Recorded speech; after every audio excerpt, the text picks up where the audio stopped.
Hi, I'm Maggie, and I originally was going to include the previous video with this video, but they came out a little too long, so I split them up. So the boring video just happened, but you should watch it. And this is going to be me being silly again in a silly video, so hope you have fun.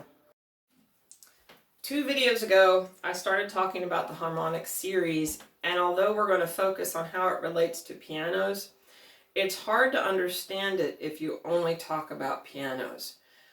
So I'm going to talk about it while looking at wind instruments. And 2 videos ago I showed you how to isolate the harmonics on a string bass by touching the center for the octave harmonic, and then a third for the 5th harmonic, and a 4th for the next octave, and so on and so on.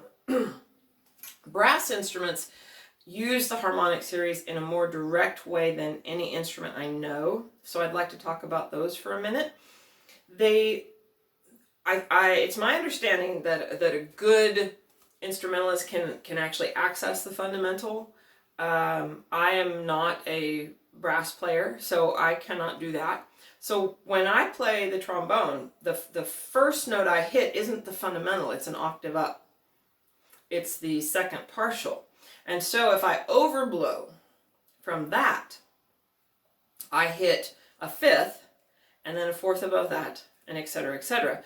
So when I'm overblowing, with my air, I'm doing what I was doing on the string bass by touching the center of the string for the octave, and then a third of the string for a 5th, and the 4th of the string for the next octave above that. I'm changing the air and how the air moves through this horn and how the waves come out. And it's virtually doing that same thing, but I'm doing it with my breath. So I'm going to start out with the second partial, and I'm going to overblow from there. I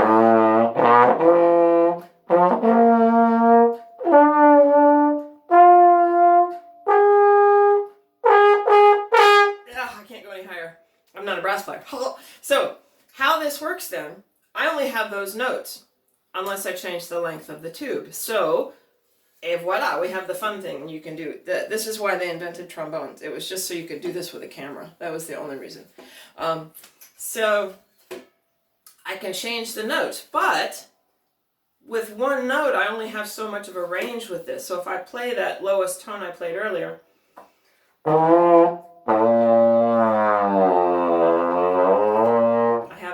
notes within that range, then I overblow,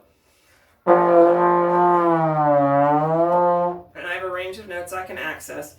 And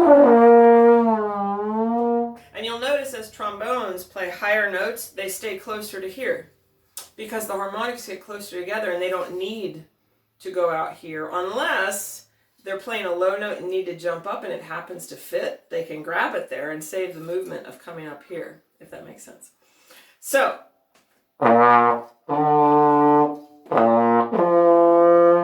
that's how a trombone works. A trumpet, and I have a cornet here, works basically the same way, except instead of a slide that extends out, you have valves. And each of these valves adds a section of tubing. And so by adding a section of tubing, you lengthen the tube in that sense. And you can do the same thing as the trombone. When you lengthen the trombone, you're adding tubing here, you can lengthen it. And they're just the right length to get you close to on pitch. So you have to adjust. And you can't make the tubes the right length to get it exactly on pitch, because if you get one in pitch, the next one will be off, because the harmonics they're not equally tempered. They're just naturally what happens, and you have to work around that. So this is the same thing. I don't hit the fundamental. I start with the next note up. And what I'm going to do now is I'm going to go down.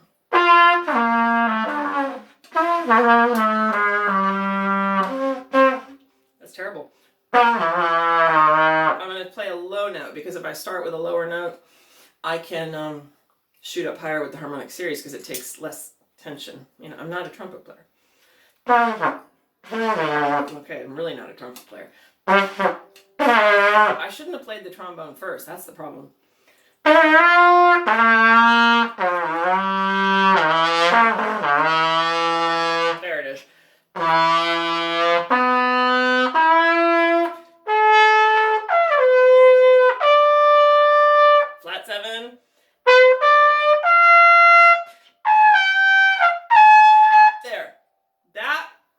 harmonic numbers 2 through 10. So I got them there just with the one fingering because I'm just overblowing. Now that's a brass instrument. There are lots of other instruments one can overblow with, and they have different levels of sharpness and flatness depending on the instrument. So a flute is a conical tube. A cylindrical tube. The brass instruments I just played were conical, meaning they're cone shaped, and that does affect the exact placement of the pitches of the harmonic series. And this is conical, and it's an open system, meaning it's open on both ends. So there's no reed here, there's no mouthpiece. I'm just blowing across. And so, and when I play notes on this, instead of lengthening a tube or adding a tube, I simply have lengthening and shortening this way. Oh my gosh, I just played a brass instrument. Okay.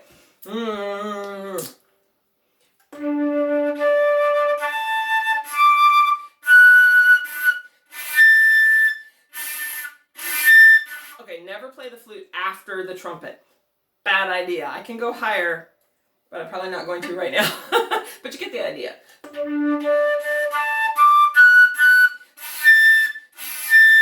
Anyway, that's the flat 7. Okay, now if you notice on this instrument, what's my first overblow? It's an octave. So I can access the fundamental on this system that I can't on the brass instruments, or at least not easily. This instrument, I can easily access the fundamental.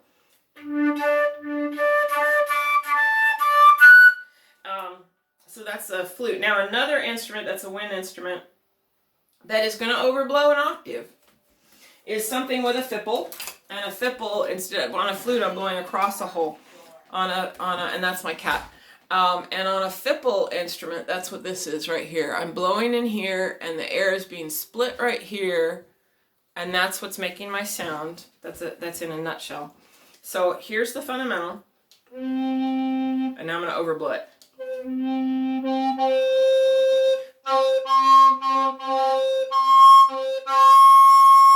There's a fifth in there. I'm just having a hard time hitting it.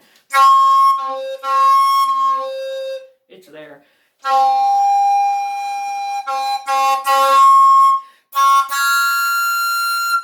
And I could keep going if I want to go deaf to a point, you know.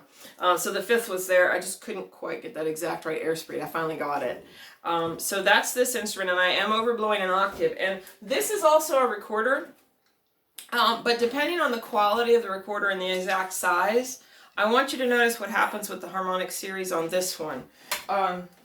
It has its own mind, and you can only control it to a point. Now this recorder, I might be able to change the inside bore. This is conical, by the way, but it's a reverse cone. It's larger and it gets smaller.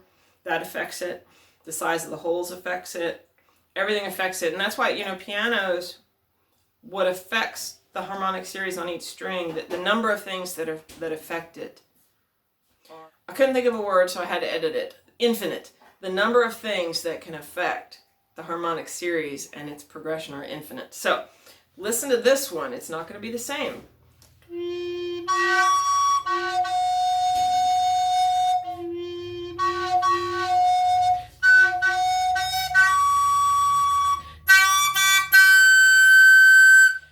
Tell how out of tune that is. It's different.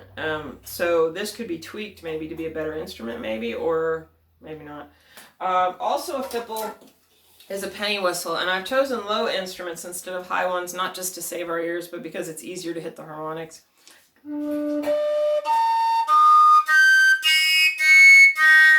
So I can hit a lot of them on here. Have you ever seen the spinny tubes? I don't have one handy. If I get one before I post this video, I'll tack it onto the end. But you can get those tubes at dollar stores of various types, and you spin the tube really fast and it makes different pitches. It's the harmonic series. It's accessing it just like these instruments are. So another type of system is a system that's closed on the end. These are panpipes. That's not an octave, is it? It's skipping. it's skipping every other partial. Really interesting. That partial might be there, but it's either not there or it's so quiet I can't access it. Can't get it. And to get, because it's skipping them, the next one is going to be so hard to get. I'm not going to do it right now. Okay. So this skips every other partial. It's its own unique thing. And while I'm thinking of it, that's how we tell the difference between a piano, an oboe, a dog barking. It's the exact pitch placement and volume level of every overtone. That's what gives each sound its timbre, spelled Timbre. And that is how our ears differentiate between different sounds. And on a side note, isn't it amazing that our ears can hear an entire orchestra and all those sound waves are blending together, hitting our ear. Our eardrum vibrates. One complex set of vibrations goes through our bones to our brain, and our brain can still interpret which one is the violin and which one is the oboe. We can tell which one's the flute, which one's the trombone, which one's the string bass. We know. It's amazing what our ears can do. So, another type of closed system is an ocarina. And some ocarinas you cannot overblow at all. They just won't do it. Oh, wait, it's there. Notice how high that is. We're skipping partials again. It's another type of closed system. There's different types of open and closed system. This is a very nice ocarina. See how it's overblowing extra high? It's skipping partials. Okay? Another closed system. And on a side note, while I'm on ocarinas, there are ocarinas that can play over an octave, but that's because they have more than one ocarina in one. This ocarina has 3 octaves, but that's because it has 3 ocarinas built into one. I can't obviously cover all those holes with my fingers. I only have to play one ocarina at a time. So I have 3 ocarinas because it's in one. Another odd system is a clarinet. It is cylindrical here. It's slightly conical here, slightly conical here. Well, obviously you can tell that's a cone. But it's cylindrical in the middle, and it's a semi-closed system. It has a reed, okay? And because of its exact setup, it overblows just like the panpipes and the ocarina. It overblows an octave and a half. So, if I overblow this, and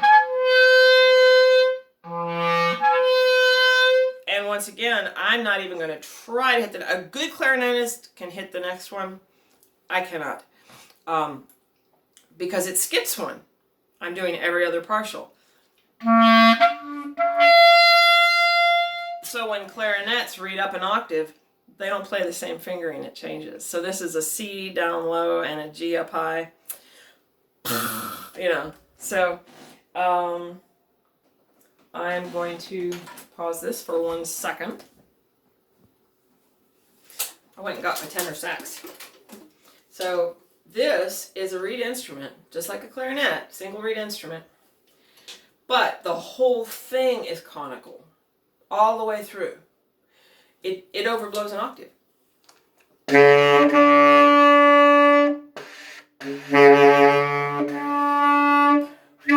And there was a time where I seem to remember I could get the 5th above that, but I cannot today. I have not played the saxophone in years, so ain't gonna happen. But I hope this video was a little fun and it gave you an idea of how the harmonic series sounds in other instruments, and maybe put up some light bulbs for how it's used. And I'm going to make a video on how to use it soon in piano tuning. I think I'm going to talk about the circle of fifths first though, so on to that.